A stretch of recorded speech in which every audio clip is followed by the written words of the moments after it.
అంబేద్కర్ జయంతి శుభాకాంక్షలు తెలియజేసుకుంటూ పెద్దలు చాలా విషయాలు చెప్పారు. నేను క్లుప్తంగా 4 విషయాలు మాత్రమే ముందు చెప్పాలనుకున్నాను.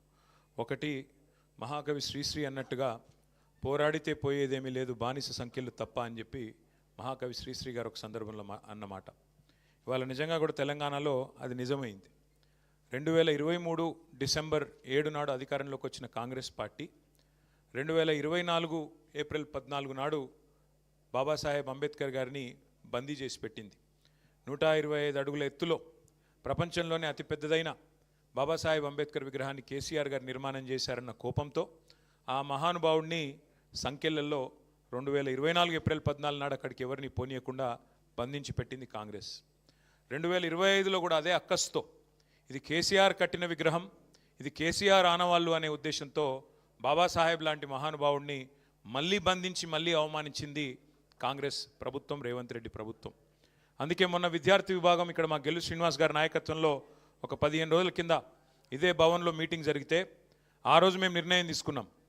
మరి 4 నుంచి 14 వరకు మా విద్యార్థులు మూసీ పోరుబాట పేరిట కథం దొక్కబోతా ఉన్నారు. మూసీ తీరంలో జరుగుతున్న అన్యాయాన్ని, దమనకాండను వ్యతిరేకిస్తూ ఏప్రిల్ 14 బాబాసాహెబ్ జయంతి నాడు ఈ కార్యక్రమం ముగుస్తుంది. ఒకవేళ మీరు కనుక ఈసారి ఏప్రిల్ 14 నాడు బాబాసాహెబ్ను మళ్ళొక్కసారి గత 2 సంవత్సరాలు చేసినట్టే ఈ సంవత్సరం కూడా బందీ చేసి పెడితే మేమే వస్తాం, వందలాదిగా వేలాదిగా వచ్చి ఆ సంఖ్యలు బద్దలు కొడతామని చెప్పి ఆ రోజు చేసిన హెచ్చరిక ఇవాళ ఫలించి సచ్చినట్టు ఇవాళ రాష్ట్ర ప్రభుత్వం అక్కడ ఏర్పాట్లు చేసింది. ఈ మాట ఎందుకు చెప్తా ఉన్నా అంటే నిజంగానే పోరాడితే పోయేది ఏమీ లేదు.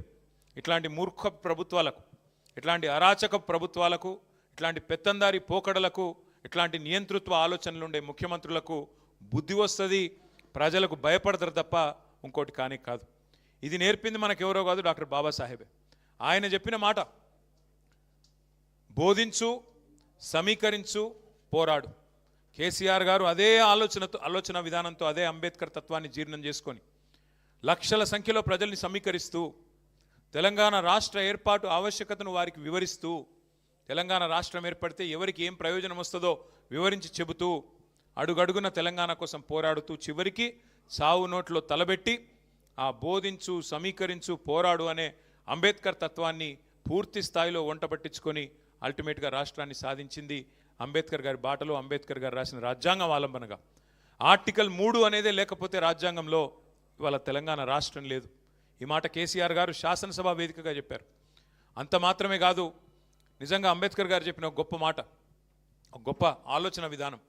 విద్యనే అల్టిమేట్గా వికాసానికి, విద్యనే సమాజంలో సమానత్వానికి దారితీస్తుందనే ఒక ఆలోచన ఏదైతే ఉన్నదో దానికి అనుగుణంగా పెద్దల ఆర్ఎస్ ప్రవీణ్ గారి నాయకత్వంలో ఆనాడు వారు సెక్రటరీగా ఈశ్వర్ గారు, అదేవిధంగా కమలాకర్ గారు మంత్రులుగా, మా సత్యవతి రాథోడ్ గారు మంత్రులుగా, ఎస్సీ ఎస్టీ బీసీ మైనారిటీ మా ఉప ముఖ్యమంత్రి గారి నాయకత్వంలో ఆనాడు 1000 గురుకుల పాఠశాలలు పెట్టి దాదాపు 6.5 లక్షల మంది పిల్లలకు సంవత్సరానికి 1,20,000 రూపాయల చొప్పున వారి మీద ఖర్చు పెడుతూ వారిని ప్రపంచంతో పోటీపడే పౌరులుగా తయారు చేయాలనే సంకల్పాన్ని తీసుకున్నది కేసీఆర్ ప్రభుత్వం.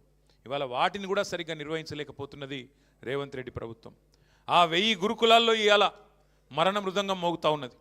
130 మంది పైచిలకు పిల్లలు ఇప్పటికి విషాహారం వల్ల, బలవన్ మరణాల వల్ల ఆత్మహత్యలు చేసుకునే ఒక దౌర్భాగ్యపు పరిస్థితి వల్ల మన తెలంగాణ రాష్ట్రంలో ఉన్న మాట నేను మీకు గుర్తు చేస్తూ ఉన్నా. అట్లాగే ఇంకొక మాట కూడా ఈ సందర్భంగా మీకు గుర్తు చేయాలి. కాంగ్రెస్ పార్టీకి ఎన్నడైనా కూడా డాక్టర్ బాబాసాహెబ్ అంబేద్కర్ గారిని రాజకీయ అవసరాల కోసం వాడుకున్న తప్ప వారికి ఎన్నడూ గౌరవం ఇవ్వలేదు కాంగ్రెస్ పార్టీ. 1952లో 54లో తర్వాత 2 సార్లు బాబాసాహెబ్ని పార్లమెంట్కి రాకుండా కుట్ర చేసి ఓడగొట్టింది కాంగ్రెస్ పార్టీ.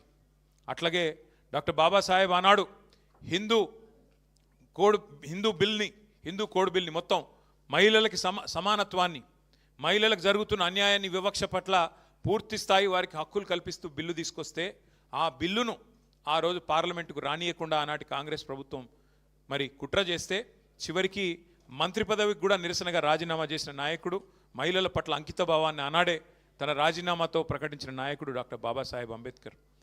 కాంగ్రెస్ ప్రభుత్వం ఉన్నంత కాలం భారతదేశంలో అటు నెహ్రూ గారు, తర్వాత ఇందిరాగాంధీ గారు, ఆ తర్వాత రాజీవ్ గాంధీ గారు బాబాసాహెబ్కు భారతరత్న మాత్రం ఇవ్వలేదు.